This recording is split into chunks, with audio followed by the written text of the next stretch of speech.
Welcome to the Movies the Damn podcast. My name is Kyle Grant, and I'm sitting here, as always, with my friend and published horror author, John Hunt.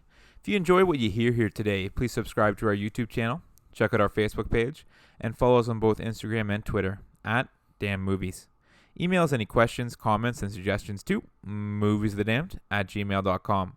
For further details on John's published works, please visit his blog, johnhuntfiction.wordpress.com.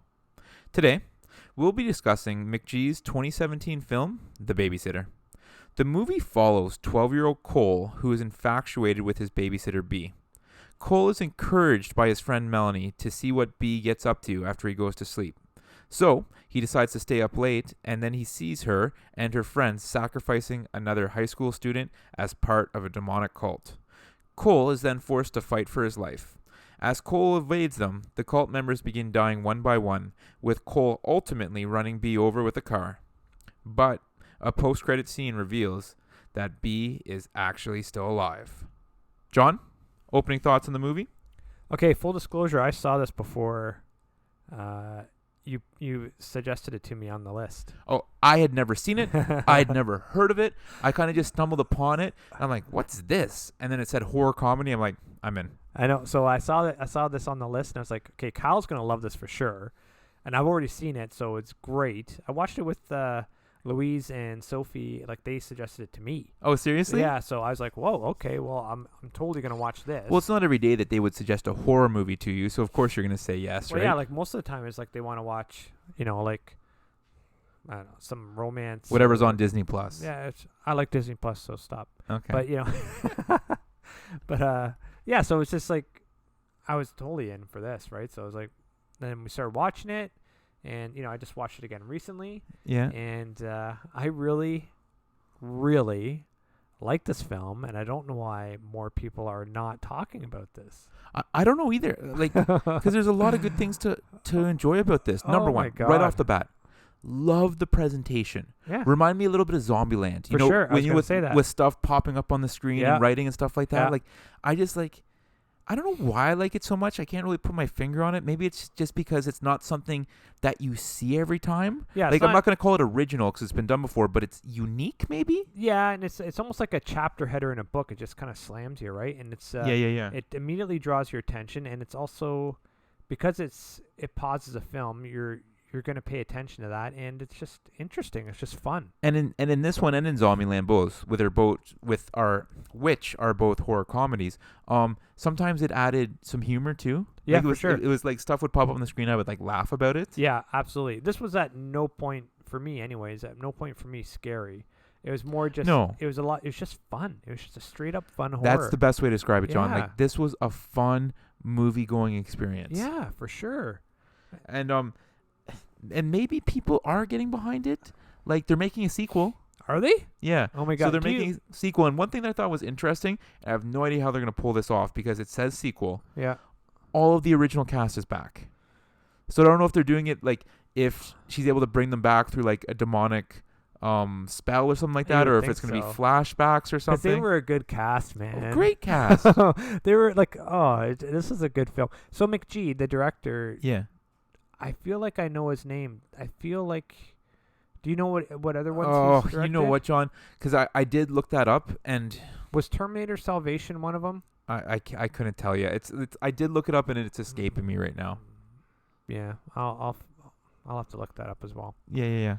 But yeah, so back to this film anyway. So like, no, I like the bullies, man. Like, those guys were hilarious. Oh, the kids that were bullying him. Yeah, but picking on Cole.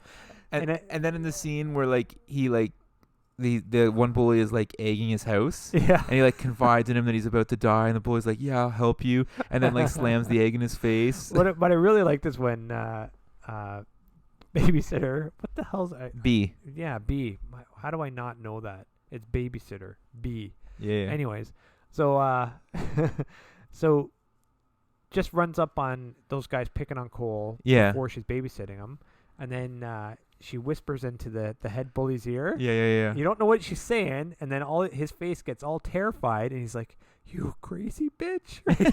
I was like, "This," and I was like very early on in the film. And I'm like, "Okay, I'm gonna really enjoy this film." Right? Like just stuff like that was hilarious. And it was just like continuously through the movie like that. And I think, John, you brought it up in a past podcast that like when a movie is a horror comedy, you're more willing to kind of like let some stuff go. Absolutely, let some inconsistencies for sure. Yeah, some consistency issues go.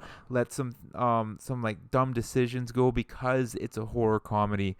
But there were a lot of those throughout this movie, like For stuff sure. where I just like shook my head at it. I'm like, there's no way that goes like this.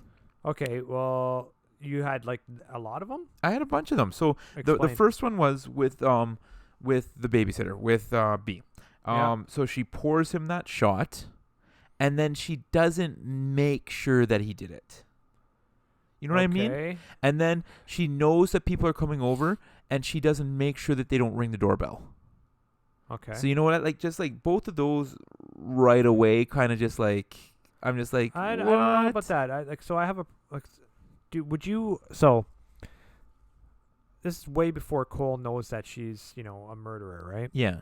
So, and she knows she's been babysitting him for a while. She knows the family pretty well. It's obvious, right? So, what gave you the indication that she would distrust him? He was a totally genuine guy that did whatever she wanted. Did you get the? I hear you. Did you get the impression that they had done this ritual before, using his blood, or no? No. Okay, you think this was the first time? Oh no. Yes, I think it's the first time because it sounded like they were just all getting together for that one ritual at that time. So, but it sounds like she might have drugged him in the past, maybe to set it up. Okay. Right? Because it sounded like it seemed like they did the shot thing before. But all I mean is like she wouldn't check on him because she trusts him to do what he says he's going to do because he always does. Yeah, because he loves her. Yeah, and she knows this. Right? Okay, I guess so. I just thought it's just like she'd want to make like extra sure, especially since like this isn't like a one-off thing where they're just gonna kill him. Like they want to like, what did they call him, the faucet or something like that? Wasn't something ridiculous like that? Like they were gonna keep using his pure blood or something. Yeah, something like that. Yeah. But then I loved it, and we kind of already spoke to it. He's up in his room and he's kind of communicating with Melanie. Mm-hmm. And she like tells him that she bets that B is having an orgy. I and love he's like, this scene. "What's an orgy?" And he like Googles on his phone. He's like, "Oh, ooh." Yeah, but he didn't ask her that. He's like, he didn't know but that like, word. Yeah, he didn't know, he- but he like Googled it himself. Yeah, he didn't write it back to her. Yeah. I know, that was so funny. I really like that part too. Because she And- just says it like, yeah, everyone knows what an orgy is. And he's like, Yeah, and Has then, to and then, he, type it and then he has to in. Google it, right? But then you see him, he kind of sneaks out and he's kind of watching what's going on. And I didn't really know what was coming. Like I wasn't Yeah. sure, but it's Yeah. like, what a gruesome death to start us off, yeah, right? Yeah, They're I had no idea that was coming. I had no idea. Yeah, it's just like a little truth or dare thing, and then she like double stabs him in the head. Yeah, with those like big one knife's not knives. enough. No, I know, right? And what I loved in this movie, and again, you're giving it leeway because it's so not true, is that like after people took like a death shot, they were still alive for a little bit afterwards. Yeah. So like he gets stabbed twice in the brain, and he's still like kind of communicating with them. Yes. It's so ridiculous, right?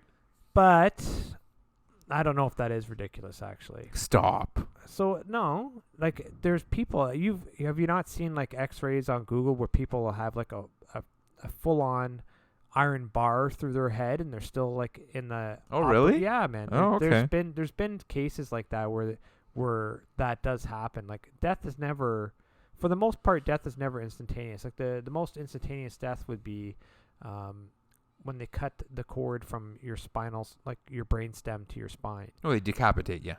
Well, that's also one, right? Yeah. Which is a decapitation for sure.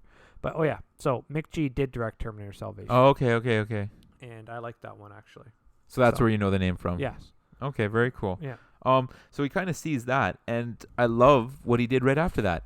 That he witnesses this murder, and he calls 911. Yeah. That is what a reasonable person does, right? I knew you would like that. You're Yeah. like, sweet. When I was watching that, I was like, yeah, Kyle's going to like this. Yeah, part. and I like the fact that he called 911. But then stuff kind of went off the rails for me, and I'm being overly critical. I like this movie, John. Yeah. But it kind of went off the rails with me when the police didn't really show up right away. Yeah. Because he says to him, like, a murder has just happened. Yeah. Like, all available units are coming. Yeah. But in this case, they send 2, and it takes them a while to get there. Yeah. And then when they get there and there's, like, shooting going on, no other neighbors call in. Okay, what's a while to you? It felt like 10, 15 minutes. Oh, that seems... I don't know if it was that long. Okay. But anyways, I don't have too much problem with that for 2 reasons. One is that it's a horror comedy, and like we said, we're giving them leeway. Yeah, we're giving them leeway. 2, we don't know how big this town was. We don't know how many officers were available or how many are working. Okay, so we don't know where they were at the time. We don't know any of that. And I can give you that, but there's a gunfight that's going on in a neighborhood. They're not in the middle of the country. Yeah. And the cars are still out front, lights are flashing, gunfight going on, and no one else calls 911? Okay, so there's only one shot into that girl's breast. Was there only the one shot? As far as I remember, there's one shot into her chest. Okay, I can't. And that's the one I had a problem with, actually. Okay. Because the handgun bullet propelled her across the room and slammed her into it was a little ridiculous, right? Right, that does not happen. It's like that just doesn't happen. So that part was pretty ridiculous, and that's where I did cringe. I'm not too worried about the neighbors not calling, because like they were pretty far away, and if it's in house, closed door, and they're not, and the windows aren't open, like I don't think it's too much of a problem, depending on the time of night. Like it'd have to be pretty loud, right? So, and gunshots, to be fair, are very loud, but when they're inside a place. And I did like that they eventually did get rid of the cop cars. Yeah, like they didn't just leave them out there forever with the lights flashing. For sure, right? And then they had Cole say the codes to have them not send more cops. Yeah, to right? be like, I'm going to get coffee or whatever. Yeah, a food break. Yeah, and so that was kind of, then things kind of, it's like a cat and mouse game where it's almost as if like it's that traditional thing where it's just like one bad guy goes after him at a time. Mm-hmm. Yeah. Right? Like it's just like why are we all going to work together when he can just like kill us one by one type of thing, right? It's kind of stupid like that, right? Well, so I agree to that in a certain degree. So when the first time they start chasing him up the stairs, and Cole just pushes that guy, like they were all kind of grouped up. What a gruesome death that was too. That kind of was like pretty gross. What was it, like neck through the trophy or whatever? Yeah, trophy through the neck. Yeah, like it was pretty bad, and it was like just the way they add the crunch in there when he hit. It was pretty bad, right? Yeah. But like I like a lot of stuff about this film, like with the setups, right? So they did. So she told them at the beginning how to handle bullies, right? If they're chasing you, drop, they'll trip over you, and then that was brought back, right? Yeah, and then that was brought back, and then he used that later on, right? And I love the fact that it showed him in that opening scene how much he hated needles. Yeah. But then he was able to tough it up when like he realized, if I like react here, I might. Yeah, there's gonna be a problem here, right? And then you have the knife in the dishwasher set up, right? Great setup, right? So and like, how ridiculously funny was it when they flashed to the parents in the hotel room? I know. Oh my gosh! and then they talk about it as like, you don't leave the knife in the dishwasher or something. Yeah. So like there's a lot of really good setups to lay the groundwork for later on for Cole to manipulate his way out of the situations that he was in, and I thought it was very well put together that way. I thought it was just a blast to watch. But he does continually make stupid decisions, right? So you just talked about him. He's a kid. Yeah, no, fair enough. But like the police just get killed, and instead of running out the front door, which is wide open, he runs upstairs. Okay. And then once he's outside, instead of running to a neighbor, he goes and hides in the garage. Yeah. But again, I guess you're saying he's a kid. But also, when he's running up the stairs, you know who's lying right in front of that door with an iron bar through his head? Oh, the police officer. Yeah. And how gruesome was that right? death? How wild was it? I don't know. Right through the eye, right? And then he rips it out the side of his head. Yeah. So then it's just like, okay, so you're a kid. You're going to jump over this gore body to go to the door. Or you're a kid, and the safest place you know in your house is your room. Right? Yeah, you got me there. Yeah, so I don't have an issue with that. I think my favorite segment in entire movie though, and we've kind of already touched on it slightly, is when the quarterback is chasing him I know that was really good. and the bully is there, and the Yeah. quarterback who's like wants to kill him is like, first let me give you some advice about bullying here. Go deal with this bully. Go stand up to him, and then I'll kill you or whatever, right? Like I know the kid was like, but yeah, like, Cole what do was you- like, what do I you think he said something like, "Are you Yeah. really giving me advice right now?" Yeah.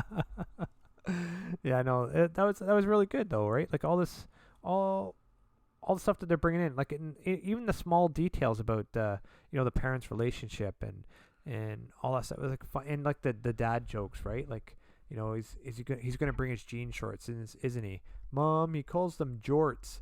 Look, I got my jorts, right? Like Yeah, so there was, and I liked that actor and actress that Yeah. that played the parents, and I recognized them from like yeah, they're other in a stuff. bunch of films, a bunch of bit part movies. Yeah, yeah, and, yeah, but I don't know. I couldn't tell you off the top of my head.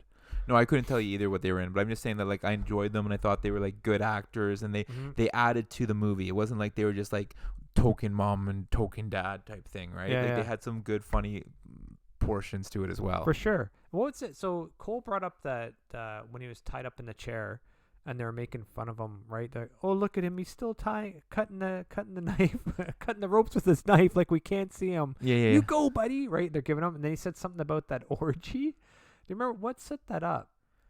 Oh, because they were like asking him what he saw, right? Asking who? He was asking, they were asking him like What he thought they were doing. yeah, like what did you see? What do you think I was doing? It's like, well, you needed my blood for your orgy, right? Yeah, yeah. And they're like, well, if we were having an orgy, I don't think we'd need your blood. It was something like that, right? Yeah, and then he said something. What he said was pretty awesome. He's like what about the orgy or whatever it was, and he's like, well, sad peoples have orgies, right? Something along those lines, and then the quarterback was like, that's a really good answer. Yeah, it's probably true, right? There's a lot of this is a good film, man. I don't know why I didn't hear about it before my kids, right? Or my wife. Well, and that's a fair point. I guess it's like sometimes these like straight to Netflix movies will kind of go under the radar a little bit, Yeah. right? Did this go straight to Netflix, or was this I never in believe it. Yeah, it theaters? was straight to Netflix. Like this is a Netflix production. It's a Netflix film. Now, Wow. like sometimes Netflix will do things like release something in the theaters for just like a very limited release, but that's more Oh. so usually for the movies that they're pushing for the Oscars because it has to Okay. be in the theaters for it to be considered for Well, the that Oscars. makes sense if it's a Netflix produced film that I'd never heard of it. Well, because we just watched one last night and it's all right. It wasn't anything special. Six Underground or something like that. The new yeah. Ryan Reynolds one, Yeah, and yeah. you're like, oh, a Michael Bay movie, Ryan Reynolds with a budget of like 150 million. Yeah. How is this not getting more press? It's like, well, because Netflix doesn't really like Yeah, advertise too much. Just Yeah. you turn on the app and it'll just be there. Oh, okay. Ethan is not a huge fan of Michael Bay. I can tell you. Yeah. that. Well, tell him not to watch this movie because it wasn't that great, and I love Ryan Reynolds, but Well, he's great to watch always, Oh, right? He's so fantastic, funny. right? He's always he always plays Ryan Reynolds, just like Jack Nicholson always plays Jack Nicholson. But they're just good to watch, so it doesn't matter. yeah. Right? So this one, this movie last night had a bunch of good action sequences in it, but I would say it's nothing special. No, not Deadpool. Yes, not that, but he did play a Deadpool-esque character, right? Mhm. So yeah. I get what you're saying, that it's all kind of always Ryan Reynolds. Back to this movie though. Critics 69%, audience score 60%. What the hell? Yeah, what like, are we missing? I don't know, because I enjoyed this too. The only thing I can think of is that people got fed up with the dumb decisions. They weren't willing to give it the leeway that we'll give things. They would be like, oh, that's so stupid he's able to talk when there's knives in his head. Like, they didn't like that it's too gruesome, maybe. I don't know. Yeah, I don't know. What's it say in the description? Does it say it's a horror comedy? Like, were people like expecting something else? I don't know that people necessarily will like look at the description or like what type of movie it is before they watch it. I think critics just watch a movie and say, give it a score type of thing. But they have to know the genre they're looking at, right? I guess. Oh, all right. Because I don't know. But That's very odd to me. and I got to challenge you on one thing. You said at no point you were scared in this movie? No. What about when they're under the house and like the tarantulas are like climbing on you? I'm not afraid of spiders. Not even tarantulas? Ethan's afraid of spiders. I'm not. Buddy, like, that creeped me out so much. Like, number one, and I think I've told you this before, is like, I don't love confined spaces. So just like even going under that house, like, I'm not down. And then when there's like those like bugs everywhere and stuff, like, oh my gosh. No, I don't mind. I don't mind bugs. Like so there's only, I think it's the Brazilian or the Australian spider. It's like probably bigger than your hand. It's huge, and it could maybe kill you, but it's like very, very unlikely that it would. So I'm not afraid of things that can't hurt me or won't kill me. You know, a tarantula can't kill you? No, man. Oh, No. Well, we'll send you under there. They'd bite and it would hurt, but you're and it's actually not really die. funny now that I think about it. That I think it's one of the opening scenes. You see Mom pop out from that crawl space. Yeah. She's down there setting traps, and then when you actually see what's under there, it's like a war scene down there with all like the traps and the bugs. It's like I can't believe she was under there, right? I know. Probably laying some more traps, I guess, right? Oh, ridiculous. But no, yeah, like again, 69 for critics and 60 for audience. Like, I don't get it. And to echo your words, I don't know what we're missing, buddy. I really don't. I feel like we must be missing something. I don't even get it. It's very odd to me because I'm telling you, because you know, what do I usually judge a movie on? What I think it was trying to accomplish. Yeah. Right? I think this is like an 85. Well, yeah, because it was setting out to be a fun horror comedy, like Absolutely. a fun viewing experience, and it absolutely was that. Yeah. This was not setting out to win the Oscar, No. right? So, No. or even to be like remotely serious, right? It was a fun horror comedy. There was a lot of action. There was not any dragging parts. There's like great character development. There was great future scene setups. I don't think there were as many dumb decisions as you do. I don't get it. I thought it might have been a little over the top at the end when he like hops in a car for the first time. No, not the first time. Sorry. Yes, first time ever, because his dad tried to get him to drive earlier and he wouldn't do it. Yeah, but he knew the mechanics of it. Yeah, he did, but he's able to then drive that car and like drive it perfectly like into the house to like hit her. He drove it like what, maybe 100 feet? Still. What? No, there's no still. It's like, come on. It's not like he took it on a highway across the country. He drove it pretty much across the street. And then as well, because I'm going to be a naysayer here, there is no need for that post-credit scene. Okay, I didn't see it. You didn't watch that? No. So there's the obviously credits start rolling, and then or midway through the credits, whatever. A police officer is in the house, kind of examining, and B jumps out and like kills him. Oh. I didn't think there was a need for that. It's like in the sequel, you can explain why she's still alive or show it. Like there was, I just thought it was kind of like. I just thought it wasn't needed to show that she had survived and was still killing or whatever. Okay, so what was it needed? To show that she was still alive? To show that she was still alive and the car hadn't in fact killed her. She wasn't trapped and she's still going to be out there. If they're setting up a sequel, then you have to kind of show she's alive. I guess. Or you can just explain in the sequel. You don't have to. Yeah. So you're right there. You don't have to show she's alive. But it's usually a good thing to do because sometimes when they have a sequel and they didn't show how a person's still alive, the audience is immediately cheated and they don't want to watch the rest of the film. Yeah, well, and like I said, I don't know how they're going to do the sequel because the reading I did is like all the actors are back. That's crazy. And the vast majority of them are dead, so I have no idea how they're going to do this. I know, but they're fun. They're a fun cast, man. Oh, it is a fun cast. cast. And also the setup, right? When he wipes off the egg yolk off of Cole's face after the bully put into it, and because he has egg yolk on his hands, he slips off the tree. Right? Like I think all these setups were great. And I love that he strips down to chase him. Like he just has his shirt off. I like how Cole keeps asking about that too. Why is his shirt off? Yeah. I like this kid, right? Like when we're talking about like the Babadook, I hated that kid. I really like this one though, right? Well, like and it's funny because he immediately the first thing when he wakes up in the chair, or looks up in the chair and why is his shirt off? And they make fun of him. That's the first question you ask, right? Yeah. Like he's tied to a chair. Yeah. I don't know. I'm a solid 85 on this. I enjoyed it. I thought did everything it was supposed to do.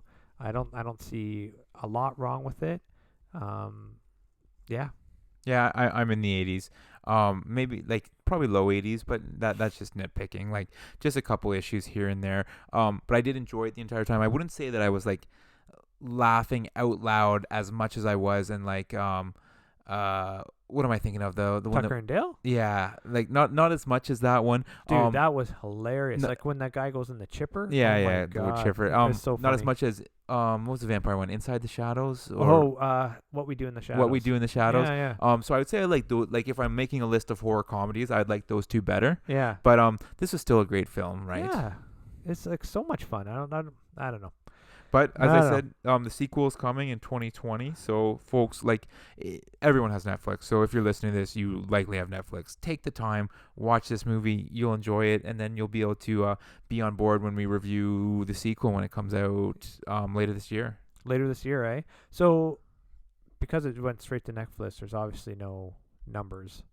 I got nothing for you as far as a budget, as far as the box I wish office. Netflix would let you. They don't release anything. I know, right? Like I love the Joe Rogan Experience, JRE podcast, and he talks about it all the time. That like even like stand-up comedians who release their specials on Netflix, they have no clue How many people watch it? how it's doing. So it really takes all the negotiation power out of like the artist's hands, right?